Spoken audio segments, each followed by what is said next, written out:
What if the answers you've been searching for have been inside you all along?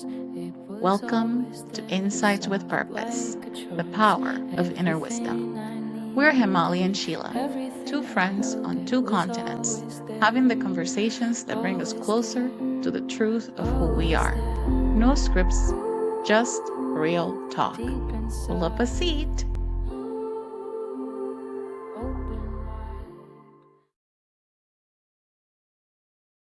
Today, we're exploring something most people never stop to think about: the energy underneath how you speak. Not the words, the frequency. We're talking about customer service voices, the masks we wear in conversation, why mantras in a language you don't understand can bring you closer to God than a prayer you've recited your whole life, and what happens when you finally check your own frequency before asking the universe for anything. If you've ever felt like there's a version of your voice that's actually yours and a version that's performing, stay with us. By the end, you might start hearing the difference.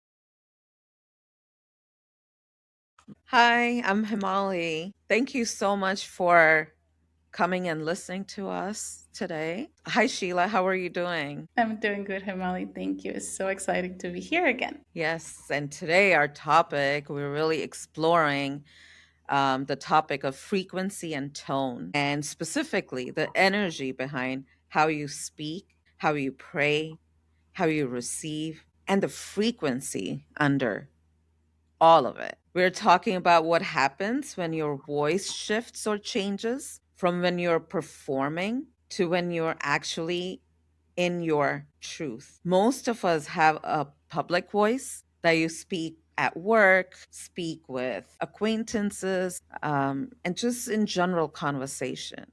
And then there is a private voice, and that could include your own tone and you're talking to yourself or close relatives, your husband, your partners, your kids. And so we're going to talk about how that changes, the tone of voice changes, and how does it feel when we're fully in our own voice, and how does it shift, how do you feel within your body. So have you ever noticed your voice changes, and depending on who you're talking to, and how does it feel when you're talking to them? Does your frequency change? I would love to hear that from you, Sheila. Well, Hemali, this is a big one. I gotta say, have I noticed? Yes, this happens all the time. And I come from a big background in customer service. So, when sometimes people are working in customer service long enough, there's that a specific tone that comes up.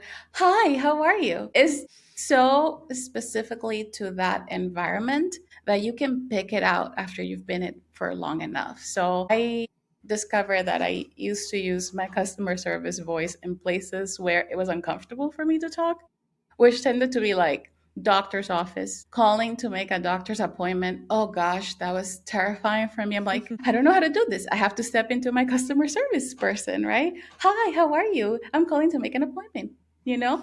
So very much deliberately personifying the label of that tone, customer service. So the voice is agreeable, clear, concise, helpful, right? So absolutely have noticed where it has moved into and the areas it spawned into throughout my life, which tended to be specifically calls, because I hate calls. I hate calls, and I lean on my customer service training voice when I have to use it for that. But it's very important that when we're talking about frequency and how it moves and changes, specifically with different people, that it doesn't determine who you are, right? It's a natural thing that happens. I don't talk to my children the same way I talk to someone that I just met, right? It is, in a way, something that happens in order to fit into a certain parameter. And specifically, when you can become really self conscious about what you're going to say, I can feel when the tone of a customer service ring comes up on my voice, or rather when it's my true form and it kind of drops down and then my chest becomes more where my voice comes from. So it's okay to have all of those voices. I think they can be very helpful, but the most important part is recognizing we all have a unique ring to the truth of our own voice. So for me, and I can just demonstrate, hi, how are you?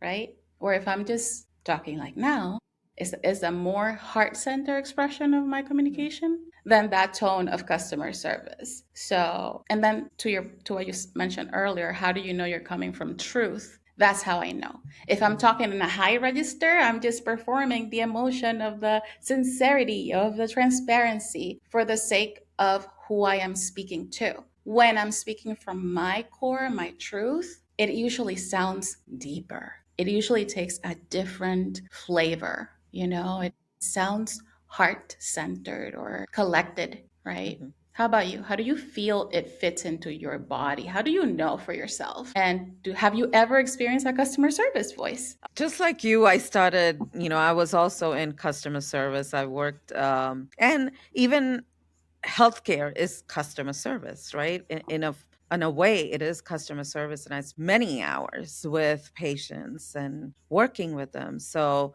but on the other end, when you were talking about, hate being on the phone, you and I've talked about this. I do not like being on the phone, meaning having conversations or how I abruptly end the conversation and the other person is like, what? We had this deep in-depth conversation, like, and we said I love you and all that, and I was just like, okay, bye, and I hang up. Or even my voice messages are all over the places. So I understand that.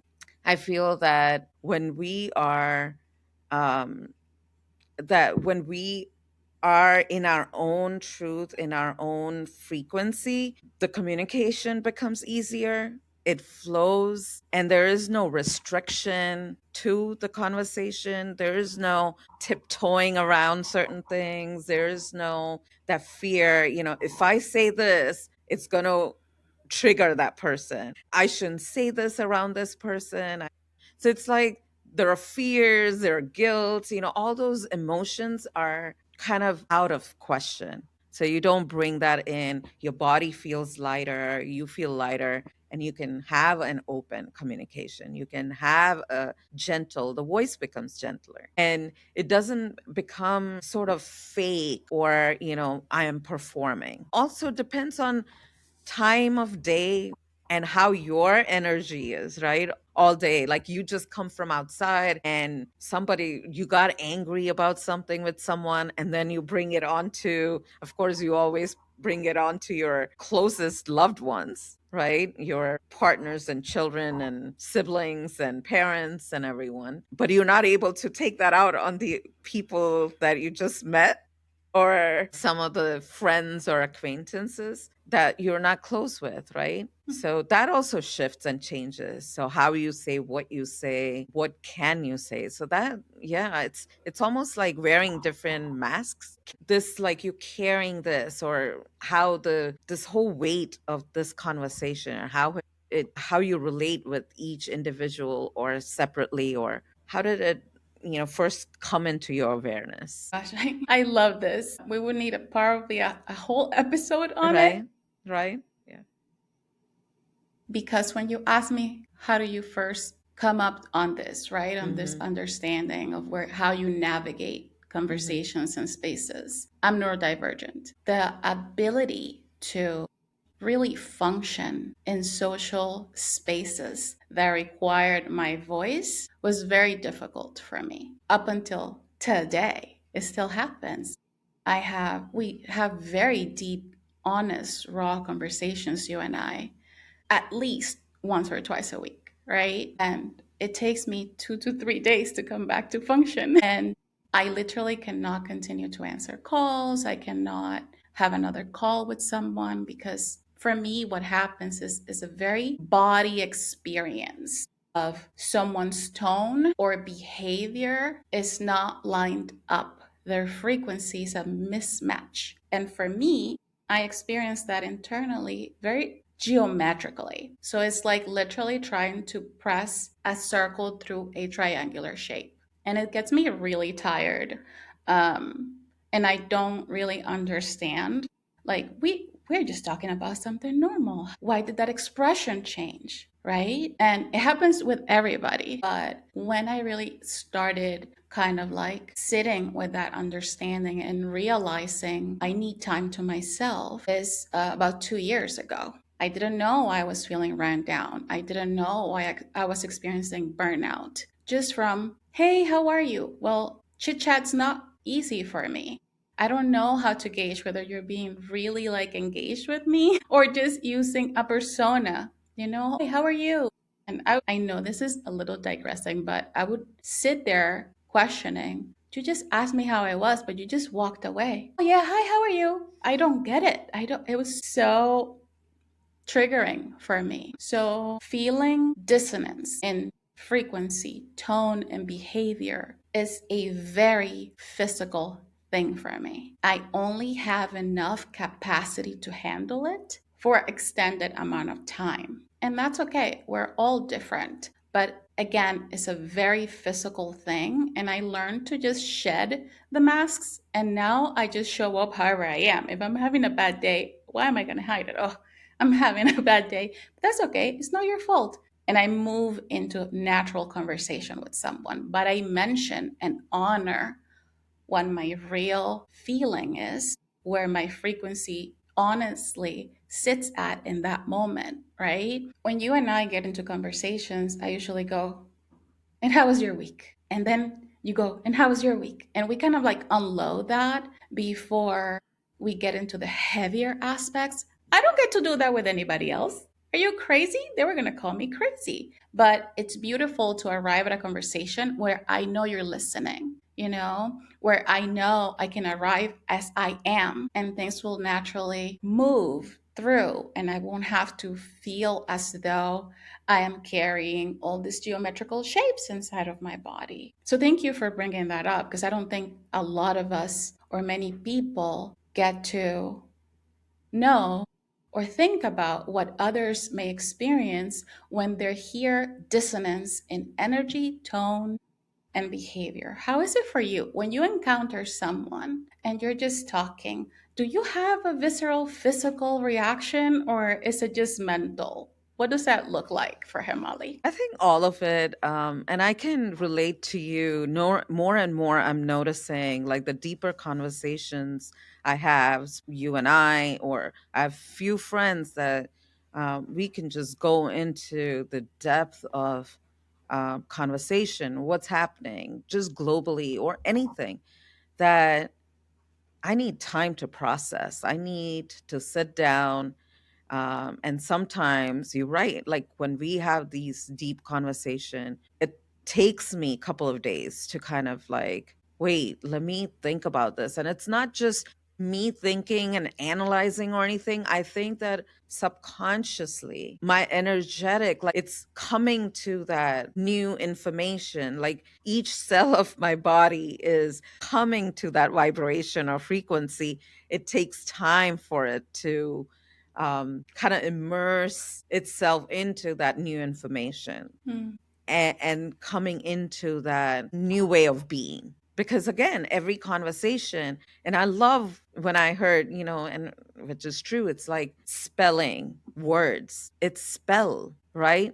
You cast into the world or within yourself. And so, for initially, like my first, I think, when I started noticing for myself was the things that I used to say. One was, I love you more than I love myself.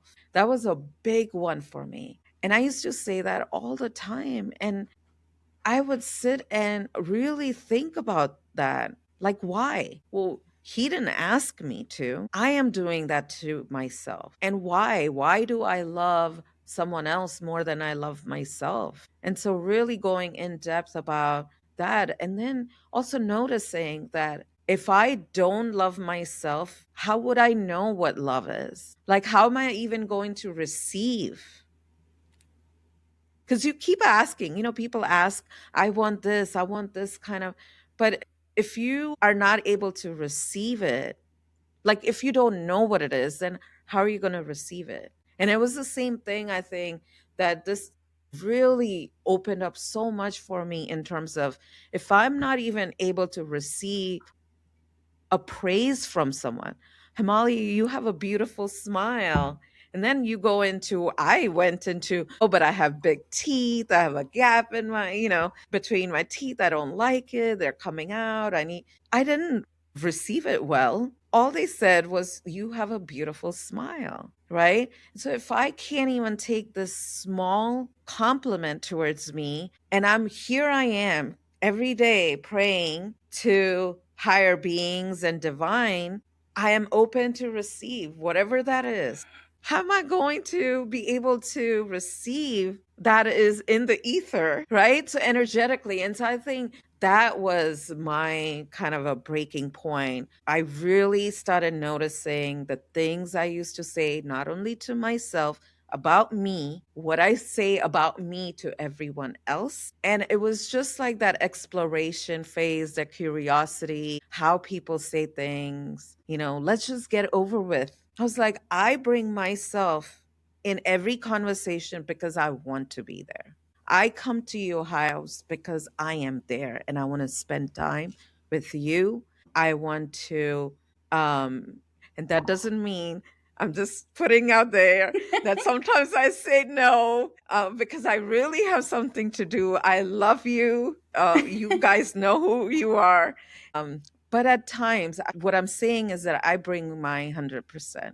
I bring my energy. I bring my body. I bring all to where I am most of the time, at least 95% of the time, because I am scattered brain and I'm all over the place. That's something, I really started shifting and noticing. Yeah. Yeah, I agree with so much of that, and that's also been an impacting for me. Yeah. We think we arrive at places and that the frequency we arrived in those places at doesn't matter. But I kid you not, if you arrive somewhere huffing, puffing, feeling rushed, the level of reciprocity of that, you're gonna probably receive like a different level of treatment than someone who arrives calm, cool, and collected and who's able to just say hey, hi, or, address the person rather than the problem. So, checking where your particular frequency is at before you partake in any particular conversation is so important. Because how are you going to receive someone depends not only on what they're bringing, but what you're putting out. So, a lot of times we feel as though we are owed a specific thing or a kindness, a behavior, pleasantry, whatever. We're owed it because we're being nice. But are we being truly nice? Can the person detect this is just performance? Can I check my own frequency and say, I want to show up authentically in that moment, no matter who is across that desk or um, across from me or how my friend is feeling? Can I show up fully and transparently as I am without immediately wanting something in return? Um, Giving it that space to flourish, really acknowledge when that person says, well, I'm having a bad day. It's not just, oh, well, oh, too bad. Take your time, take a breath, acknowledge that person is having a bad day. I'm sorry to hear that. Are you stepping out soon? Will you be able to get some air? Thank you for being here while you're not feeling well. It goes such a long way. But if we don't check our own frequency, our own tone, we cannot get to that step. We cannot get to that full exercise of being fully in your own embodied frequency to meet somebody else's. Okay? We're always going to experience triggers if we don't address that. Mm-hmm. So it's important to sit with that and think about that for not only professional spaces, but everyday encounters. But then people would say, well, we're so busy. We don't have time for this, right? We're just making small talks and moving along to our next thing and to our next thing, right? So I hear you. And then there's also this flip side. While you were saying this, I was thinking about, you've sometimes you go to gatherings where you know certain people that are like, when they're talking with you, they're so focused on only on you. They're not going to notice anyone else. And then it's like, okay, but they can't even move on to anywhere, anybody else. And so that also to some people feels awkward. Either feels left out, being left out, or it feels like, should I move to another person? Like if somebody's talking to you. Have you ever been in that kind of situation? Hemali, I am just an awkward person overall. So yes, I've been in those types of situation where in both stances, right? Same here. All the full on attention on me is paralyzing for me. Like, please Yeah. don't. I like take a beat, relax. And also as the person who's to the side and hasn't been acknowledged and what that Mm, feels like, right? The frequency and the discomfort of that is upsetting. It makes me nauseous quite a bit, mm, actually, because I don't know how to interject in those moments, right? mm, I'm like, when do I say like, or do I stay quiet, right? And how long do I stay quiet for? mm, So it's a constant questioning in my mind in social interactions. When do I fully step in and how? But been there in those moments where it feels really uncomfortable, both having all of the attention and having none of the attention. But more than that, talk to me about walking into a space and immediately feeling like, wait, something is up. My spidey senses are activated. Talk to me about that shock in frequency, because that's a big one. And there's a lot of empaths out there. There's a lot of energy absorbers who walk into spaces and can tell right away, whoa, something's going on. yeah. I've had those, and where you walk in, you're like, something is off. It's like there has been, like, you walk into the space, the energy is dense. Too dense. Either sometimes you can't figure out, like, has there been a lot of conversation in really high octave, really in that, kind of back and forth, or is it more of that dull sadness, depression, grief, or, so that it does and it feels within the body at times. And at times I am very detached and dissociated with that energy. I walk in and I just kind of conversation, kind of walk out. Maybe I protect myself physically and emotionally, unconsciously, just kind of layer of protective shield, so to speak, where sometimes I'm just going, having conversation, and not really so in tuned and aware to the environment that is really harmful for myself. Because then I tend to absorb these energies. And so, of course, energetically, I've learned to protect myself now. But yeah, that happens. How about you? I'm sure you have some stories about that. Yeah. And this is what happens when we talk, right? We get into the story parts, and then the frequency starts shifting as we're speaking. And I remember feeling a lot of dissonance, specifically in places of worship, Mm, or spaces of worship, feeling as though I am coming in to the sacred space and sitting in a pew or with the rest of the congregation. And yet, from the environment, depending who I was sitting next to, picking up small aspects of what that person was not feeling into that sacred space. For example, going in, sitting down, going into prayer mode, and then the person right behind me talking about somebody else's dress or bringing up gossip about the food or something. And like I shared before, spaces of worship were difficult due to their dissonance for me. They did not feel authentic. The space in which I was presented to connect with God was not authentic. So how can I connect to God if I'm overhearing people talk about the little things about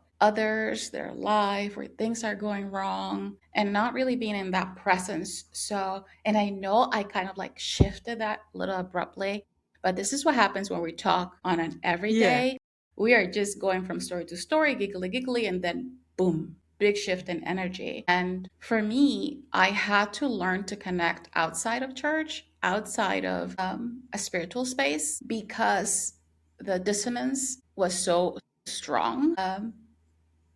And I remember you and I talking about the tone of prayer a lot and what that means for each of us. But it was something that really touched and affected me. I wonder how many people go to these places looking for that sacred connection to God and feel as though, wait, something is off here, either through other people or even the way the prayer itself is being shared or spoken or sung, right? Do you know what I'm saying? I definitely get you. And again, about stories, it's like when you said, being at a place where, we gather to worship, and I have had all these stories just kind of boom came back, and I'm like smiling out here because I've had conversations with some of the ladies that are on the phone, or they were like, oh, this app, that, while the teachings are going on, while we're at the temple. And I'm like, hello, can you please pay attention? Or can you quiet down? Or can you take it outside? Then I'm like shaking because, I kind of stood up and talked about, and that's what I dislike. We gather to do pujas, prayers together, but there's more chatter of people talking to each other and all that. And believe me, I've done my share also, but I kind of come back to, okay, I need to come back to the prayers or come back to this. But I totally understand, and I get you. It's like, again, now you're not sitting with yourself. You're not being true to yourself. And yes, and we were talking about the tone of prayers also, where we're talking about how different prayers and what it brings within yourself.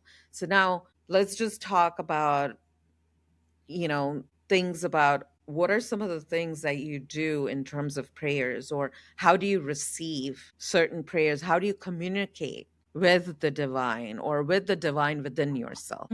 Well, to kind of like bring it back from where I was sharing, I had to leave that aspect of being surrounded because my goal of prayer is to commune with the divine. So, no matter what the worship house was, denominationally speaking, that's what I went there for, that communion, until I found out, hey, I can commune with the divine on my own, right? So, and that happened very beautifully in an ashram and chanting. And it is still part of what I do. It is still part of a big part of my practice. Before anything that means anything to me, if my intention is to show up authentically at a neutral frequency so I can clearly give and receive, I chant. It connects me back to the God within. It allows me to experience neutrality around what I can be going through or expectation about the other person that's showing up in front of me. It brings me to a stasis, a form of like, I am held like nothing else. And then, that's the biggest aspect of sacred prayer. But then I also talk to Master Jesus, Master Joshua all of the time, and it's deep communication. I remember questioning myself a lot around how can I be so connected to a mantra I don't know the translation of, right? We're speaking in Sanskrit, that we're chanting devotionally, embedded into my being, into every cell of my body. I have no idea what it means, but it was the quickest bridge to that divine aspect. And you're going to find that if the people around you are chanting, no one has time to gossip. Mm-hmm. But beyond that, it's really a practice I come back over and over to because it is that most beautiful organic bridge from my mind self to that I am God self. Mm. And I think a lot of it has to do with the not being aware of what the words mean. Mm. What is it for you? What aspect of tone of prayer or any other way in which you connect has that most impact for you right now in this point in your life? How does Hemali connect and commune with prayer? So chanting mantras, definitely listening to them, definitely kind of brings me back to myself, or grounded, centered, aligned, what may you call. I wanted to read this thing. I was just looking up when we were talking mantra or chanting. What it really does is, like, if you have this crazy thoughts, like fluctuation in your mind, constant thoughts coming on, and what mantra does is breaks the cycle when you start chanting. And so I wanted to just read this little bit, what I've read. Somebody wrote about what does mantra really mean in Sanskrit. And it says it means to consult, seek advice or help, think or deliberate. The source of the mantras is God. In the human body, it is the breath in the speech which gives each mantra a verbal form, awakens its hidden power, and sends it across the space as sound vibrations to its desired destination. Mantras are thus divine vehicles which carry the thoughts and prayers of devotees to the heaven and help them establish communication with the divine. And I was thinking about it and about the sound waves and sound vibration and how that carries, and the octave and the tone that's used, especially in Sanskrit mantras, right? There are rhythms to it. There are tones, and the way they sing it, there are certain syllables or certain letters that get specific indentation, like a more depth to it than the others.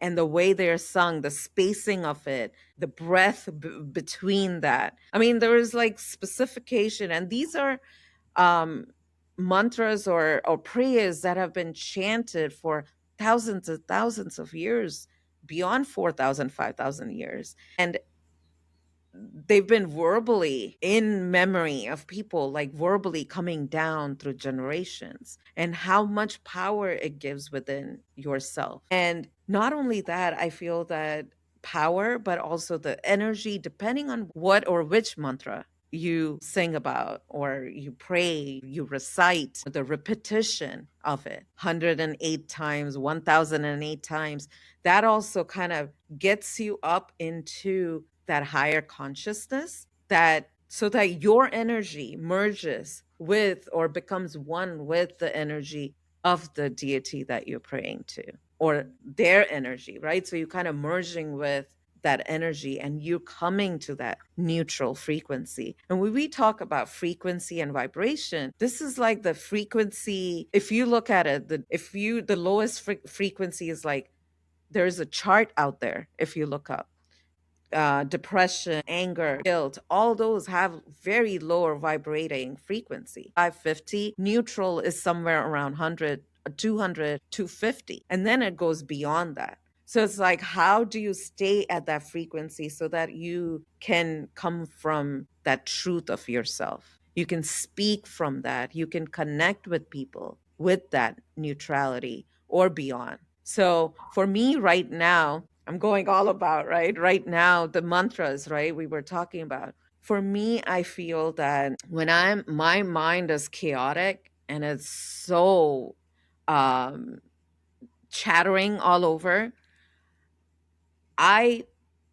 really specifically go to listen to, I have like two playlists. I have one with soft, slow um, prayers going on, while I have the second one that is more of that Sanskrit Vedic chanting prayer, where it's in the rhythm and tone that it's supposed to be sung. That really calms my mind. It's like chaos meeting chaos and bringing it to one and lifting my energy, rising my energy. And then the other way, when I'm really calm, I like to listen to calm. It doesn't have to be specifically, it could be mostly all these calm and slow songs, be it Gayatri Mantra, be it these powerful mantras. still sung in very soft tone with accent variations, because it's really sung by non-Indians, so to speak, and which is great because it really brings me to that meditative form and space. What kind of tone does work for you, and how does it work for you? It's a very interesting to think about prayer and frequency of prayer and tone of prayer overall, because Yeah. I don't think we ever feel permission enough Hmm. to test out, right? To try out what works for us. And a lot of us tend to pray because that's just the prayer in the book and you just pray it there without emotional connection, right? And what we're talking about mostly is feeling Hmm. that frequency, that tone, that divine connection from prayer. Because, and I'll speak for myself, I've tried to connect to prayer just by reciting prayer, Hmm. but it doesn't work. It is not the same, right? There's a disconnect. It feels transactional. Like, okay, I'm gonna put my hands and I'm gonna say this prayer because I am in need of blank, right? There's a certain desperation in certain spaces to pray when you need and not to pray from gratitude or not to pray from devotion.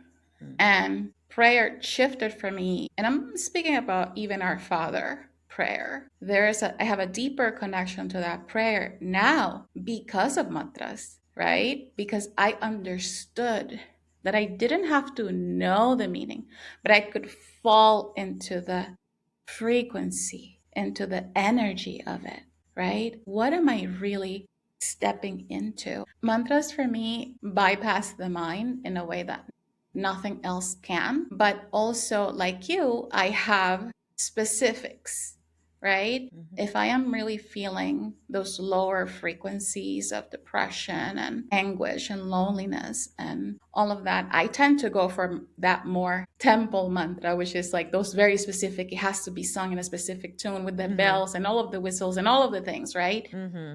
That brings you to a staccato at one point of just doom.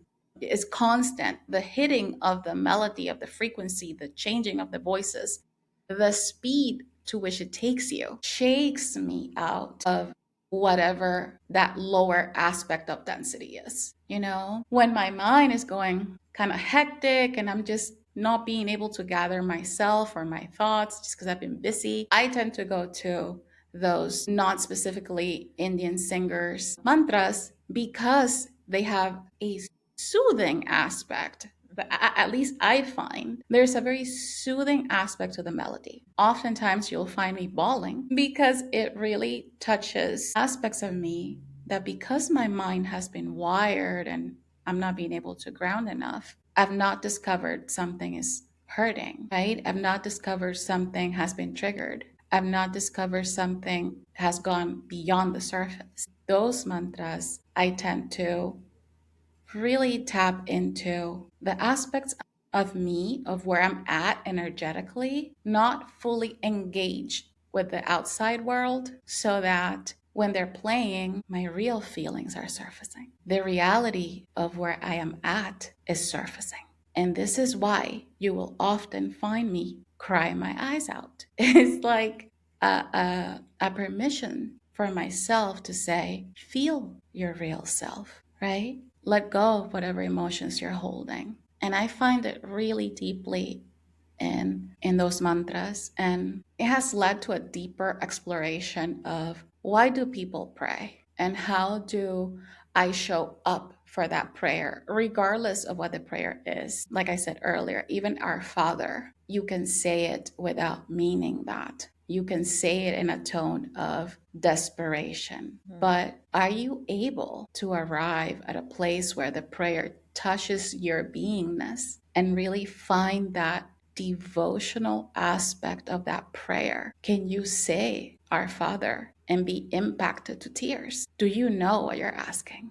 Can you bypass your own mind and drop into the sanctity of that moment? Are we praying just to repeat the words, or are we connected? Do you know what I'm saying? It's Yeah, I mean, these are beautiful questions to ask, and you and I have meditated, done healing work with these chantings and mantras, with that soothing and softer meditation. We've gone beyond. I mean, we've experienced the quantum feels with that. So, I can definitely relate with what you're saying. What I also, and I don't know if you and I have talked about this, but once I was walking through the woods and my mind was chattering, but then I started chanting, just going, chanting a prayer. And then all of a sudden, I found myself, the chanting was going on, but at the same time, another thought came through. Then I was like, wait a minute, no, I was chanting. And so then I said, okay, I started another prayer. So I can hear both the prayers going. And yet I was thinking, wow, how is that these two prayers are going on? But yet I'm also thinking about something.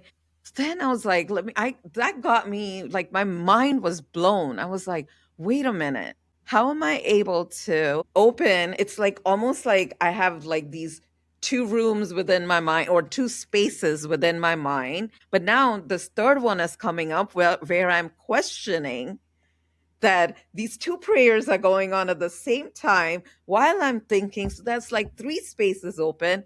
So then I got really excited about it. I was like, started doing experimentation in terms of, okay, I'm going to start chanting in this space. I'm going to off my mind. Okay, I sound crazy, right? Cuckoo out there. But that's how I felt at the same time. I'm like, no, I'm not giving up this experiment. I really want to see how many minds or how many spaces can I open up in my mind where I have. So I tried like almost five prayers going on at the same time. And every time I would hop onto a different space, that prayer is going on within my mind. And so I felt like, have we talked about this? I don't know if we've talked about it, No. but I felt that, and I don't do that often, but I've done that in terms of, but then also just staying with one prayer. But within my body, these many prayers were happening at the same time. And I feel I definitely want to look into it. Like, there are so many ways of connecting to bring our mind to that oneness, that consciousness. Even though all these prayers are going on at the same time, it's like still connecting with that one, or becoming that one, embodying that oneness with the energies of different forms or formlessness. So it really matters, like what you're vibrating, how you're carrying your frequency with,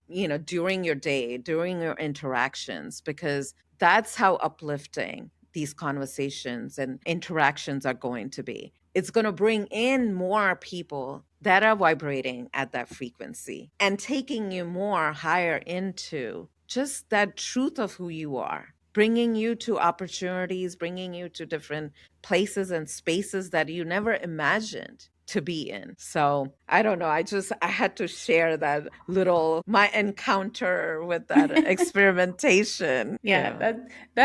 that's a little out there, Hemali. Yeah. Opening five different channels and still talking to yourself, that is actually master level genius. Right. I don't know that I could do that. But to the point of that, to being still in that consciousness, to access the ability to navigate and put yourself in places with people and things that resonate at your own frequency, right? I want to bring back what you said earlier. Someone would say she has a beautiful smile, and I would think to myself about the gap on my teeth, Yeah. right? Instead of just taking the compliment. And I think that's why exploring frequency matters. I think that we often think about exploring paths, exploring spirituality, religions, modalities, but we don't think we can explore our own frequency. How, if we experiment with today, I'm going to show up after my prayer in my full sovereign self wherever I go. Can you hold that for the whole day? Is that feasible, right? Or do you have to constantly check in with yourself and say, oh, I dropped it there for a minute, but let's take another breath and dip back in, right? And that is where frequency is so important. It is one of those, people talk about it in so many different ways. To me, just simply, what is your signature state of beingness at that particular moment? What are you putting out there? What color are you shining at? And then, can you receive at the level that you're expecting? Can you really go, I want to be aligned to the abundance of my life? And then at the back of your mind, you're thinking, gosh, I don't think I'm going to have enough for that pizza. Can you be in an abundant and a lack mentality at the same time? You cannot. You're either in one or the other. So if you want to be in the frequency of abundance, you must first feel abundance within you.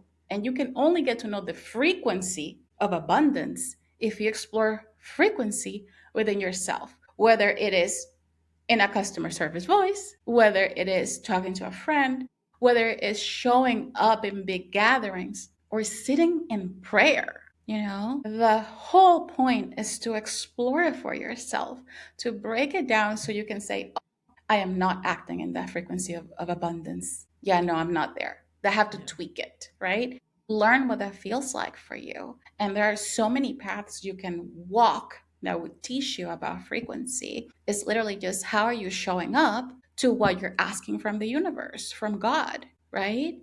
Are you showing up in order to get that? You have a beautiful smile compliment and then just accept it? Yeah. This is where frequency gets a little more pushed to the back, as just largely talked about, but the importance of exploring frequency within the self and how do you output that into the world and how do you input from the world into yourself. And a lot of times we don't feel like we have the permission to do that. And what I'm trying to say is you have full permission. If you feel like you need it from the external aspect of yourself, Sheila said, I have full permission to explore my frequency if you need that. I hope you don't need my permission or validation, but if you do, you have it, right? I agree. And Hemali gives you permission to be curious, explore, explore, explore, and see what your frequency is at, how you're vibrating. And yeah.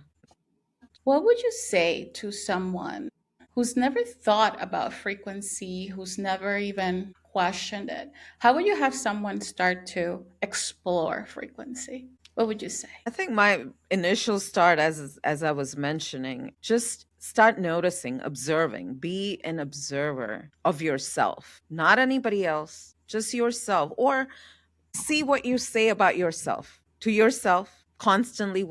What is going on in your mind about, oh, I look like this, or I should have said that, should have done that, and be nicer to yourself like you would to someone else you just met, kinder to yourself, and see how that shifts within you, how you start thinking about yourself. Then observe what you say about yourself to other people. I can never do that. I'm not good at this. I'm not good at that. Or I'm so bad. Things like that. Observe that and shift that, change that. Be kinder and gentler to yourself as you would to someone that you just met, and see how that shifts within you. And look at certain words people use or you use when you are having conversation with other people. I'm here, I just, I was busy. I'm just trying to get it over with it. I want to finish this so I can do next. Are you constantly on the run?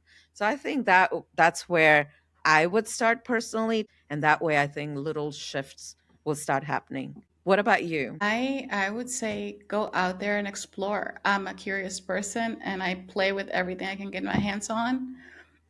And there's no better way to learn how something works for you than to actually experiment with it.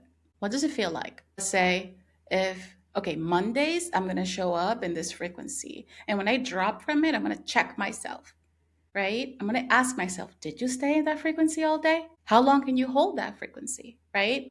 How I've learned my own frequency is by becoming silent and just allowing what happens to teach me about other people, obviously, and other situations, but mostly about myself. What parts of whatever I'm experiencing in the external world am I not connecting to? What is no longer for me? So if you are still not clear about where to begin exploring and recognizing your own frequency, pull yourself out. Put everything externally from you in an augmented space and tune your mind to do not disturb and just watch what happens. Only lead with what you want to put out there and see what the universe reflects back at you. Everything is, at the end of the day, an opportunity to learn more about yourself. So take it, take the chance. How do I show up as myself every day? And how do people behave to that self? What is my frequency around it? It's not just about people, places, and things. It's mostly about you. And if you can tap into your own frequency, you can shift about everything else outside of yourself. So take the time, learn your language, learn how you move through the world. What we're saying is there are so many different paths to do one thing. They all will lead you to the same place. The goal is that you find yourself giving yourself permission to explore those paths. Thank you so much for being here with us today, for taking the time to listen. We appreciate you so much. Hemali, I'll see you soon. Bye. If there's one thing to sit with from today, your voice carries more than words. It carries your truth, your frequency, and your energy. When you speak from your center, whether in prayer, in conversation, or in silence, you are transmitting who you actually are. You don't need to sound like anyone else. Your frequency is your signature. Learn to trust it.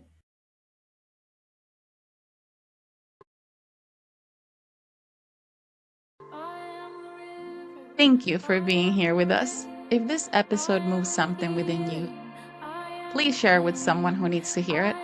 Subscribe wherever you're listening and leave a review. It helps more people find this space. Find us on all your favorite social media platforms. And remember, you already are what you're looking for. Trust your insight, act with purpose, and stay in your knowing. Everything I held, it was all